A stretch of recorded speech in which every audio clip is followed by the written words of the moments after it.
Tout d'abord, quand j'ai fini les études supérieures, c'est-à-dire j'ai fait du général en commerce et maths, je me suis posé la question, qu'est-ce que j'ai envie de faire pour, après les études, avoir un travail directement, sans me poser trop de questions, sans chercher trop, ni suivre mes copains.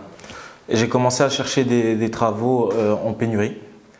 Et je suis tombé sur la profession de technicien en maintenance, finalité électromécanicien. J'ai toujours aimé tout ce qui est technique, tout ce qui est un peu on touche aux outils, etc. Et je me suis dit pourquoi pas, parce que tous mes amis ils étaient en train de suivre des universités, ils allaient en Sciences Po, ils allaient en mathématiques. Mais moi je voulais directement travailler dans pas longtemps parce que je suis arrivé ici en 2010 et j'ai dû apprendre le français. J'ai eu pas mal de difficultés et je voulais surtout travailler très rapidement. Donc moi je me suis dit je peux pas commencer à chercher une profession qui dure 3, 4, 5, 6 ans. Donc c'est pour ça que j'ai choisi un bachelier en finalité électromécanicien et aujourd'hui je suis dessinateur technique pour une société.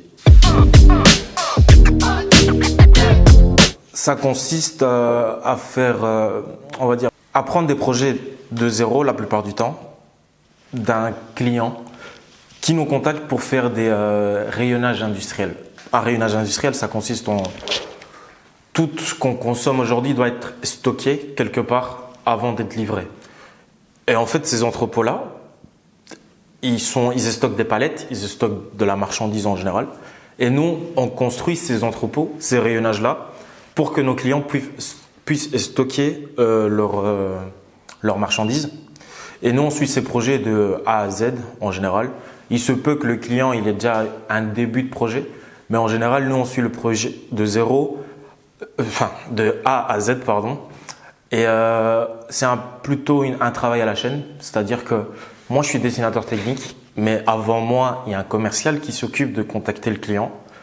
Le commercial me contacte moi pour que je fasse le projet. Mon projet est validé par un sales manager. Donc il y a toute une suite qui se fait pour le projet. La plus grande, c'est la communication. C'est que comme étant mon premier travail, j'ai dû arriver dans le monde du travail très très jeune. J'avais 21 ans.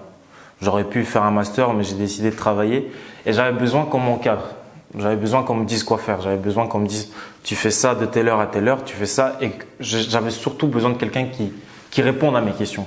Parce que c'est bien de travailler et dire qu'on a des responsabilités, mais si tu n'as pas quelqu'un qui te dit fais ça, fais ça, fais ça, on ne peut pas avancer correctement dans ce qu'on fait parce qu'on est nouveau. Et ça, c'est une des plus grandes satisfactions que je rencontre en tant que jeune travailleur. Mes difficultés, c'est plutôt m'adapter justement à cette vie de travailleur jeune, on va dire. Parce qu'on a tous nos amis, tous nos connaissances qui sont encore dans ce milieu d'études. Et quand on commence à travailler, tu dois changer complètement ta vie en fait. Tu dois commencer à réfléchir d'une autre façon, tu dois commencer à avoir d'autres responsabilités, te dire qu'au final, tu as commencé à travailler et tu es parti pour une bonne cinquantaine d'années. L'outil que j'utilise le plus, c'est les ordinateurs. Je fais tout ce que je fais, c'est sur les ordinateurs parce que j'ai besoin de logiciels qui fournissent toutes les infos pour faire les devis pour les clients.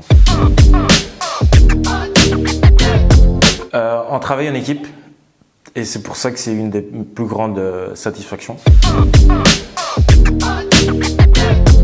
De 8h30 à 17h30. C'est l'écoute, être à l'écoute et surtout avoir de la patience parce que tu travailles avec la clientèle, tu travailles pour quelqu'un. Et quand tu travailles pour un client, tu dois toujours être à l'écoute et tu dois être toujours objectif par rapport à ce qu'il te dit. Parce que tu ne peux pas prendre les choses personnellement. Un client, c'est difficile.